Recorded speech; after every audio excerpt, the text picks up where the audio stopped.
Right now on 96 News, an Ohio shooting leaves students injured and killed. Also, President Obama's opinion on the education budget cuts. And later, catch our exclusive interview with Paradise Fears. All this and more in 96 News starts right now.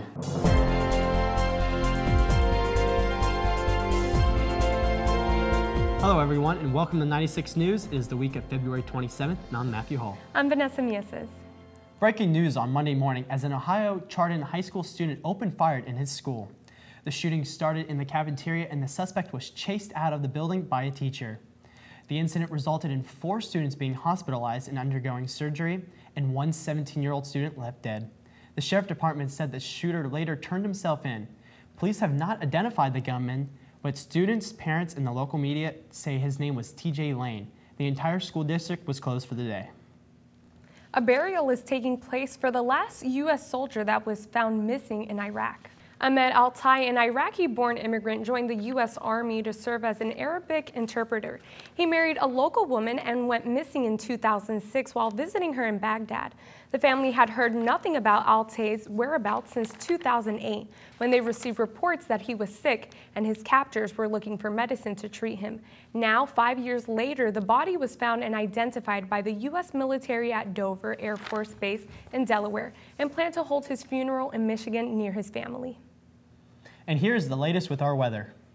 All this week, we're going to see partly cloudy skies with highs into the mid to upper 80s until Friday, where the skies will clear up.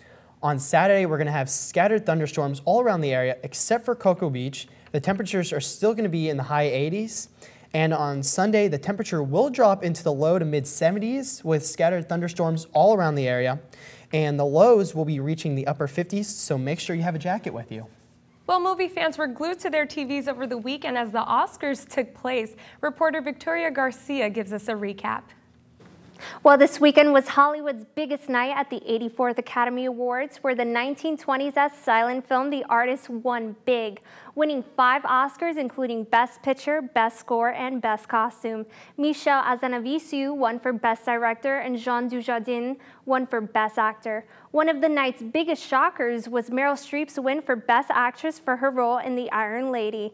After 17 past nominations, Streep beat out Viola Davis for her role in The Help. Martin Scorsese's movie Hugo was also a big winner, winning 5 Oscars, including Best Cinematography and Sound Editing. Winners are closer to home than you think. Southeastern University's own David Smokey worked as a camera intern on the set of the award-winning film The Artist.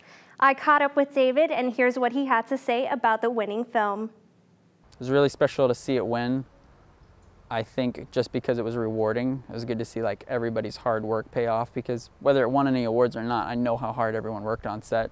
For 96 News, I'm Victoria Garcia. Thanks, Victoria. President Obama told the U.S. governors that they are cutting too much funding for education. Obama stated the need to prioritize long-range significant and strong education system. He said the budgets are about choices, and so today I am calling all of you to invest more in education, invest more in our children and in our future. He warned that failure to maintain government investment in education now would cause the economic harm in the future by leaving U.S. workers unable to compete in a global marketplace. Reporter Sally Ibarra has the latest in local news. Sally? A man who was shot by a Polk County Sheriff's deputy was in critical but stable condition Saturday at Lakeland Regional Medical Center. Robert Goodwin, age 43, faces a charge of attempted degree-first murder of a law enforcement with a weapon. Deputies said Goodwin was acting erratic and had threatened to kill himself before the shooting. A neighbor of Goodwin's mother, Lawrence, who lives in Lake Wales, alerted her that loud noises were coming from her home. Lawrence arrived at the home and found her son angry and destroying things. She told deputies her son broke her phone and tried to choke her. Deputy Durrance, 20 years old, arrived at the scene around 8:30 p.m. Goodwin ran towards Deputy Durrance holding a knife in his hand. Durrance shot at Goodwin 4 times in the stomach and chest. Officials say Deputy Durrance was not injured. Sheriff Grady Judd said the sheriff's office will conduct an internal and criminal investigation into the shooting. Reporting live for 96 News, I'm Sally Ibarra. Thanks, Sally. Ben & Jerry's has apologized for offending some of their ice cream lovers by putting fortune cookies in its Taste the Linsanity frozen yogurt sold at its Harvard Square, Massachusetts location in honor of basketball sensation Jeremy Lin. Their intentions were to honor Lin's accomplishments and his rise in the NBA. The fortune cookies have now been replaced with pieces of waffle cones. And now it's time to check out 96 News' exclusive interview with Paradise Spheres.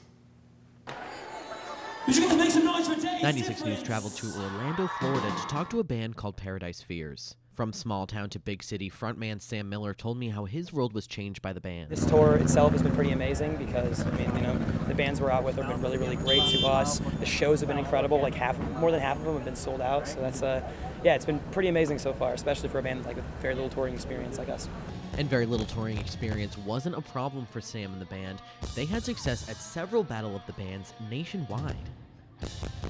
The way it was more like we didn't do it because we wanted to win them. We did it because we wanted to play shows and we couldn't. I mean, there was no other way to book us. Like nobody wanted to book us. We were like, let's do Battle of the Bands. Like that's sneaky.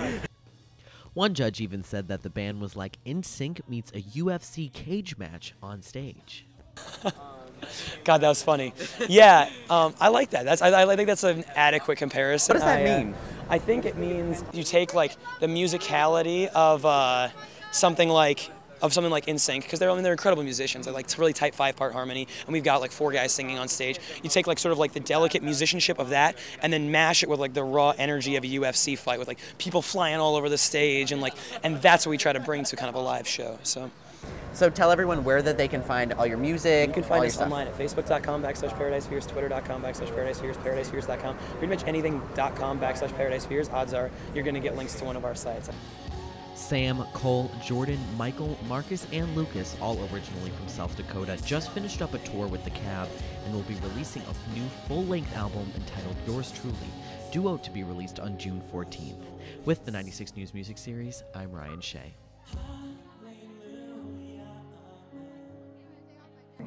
That's all the time we have left. Keep it here on 96 News for all the latest and breaking news, weather, and sports. I'm Matthew Hall. I'm Vanessa Mieses. Have a great week, everyone.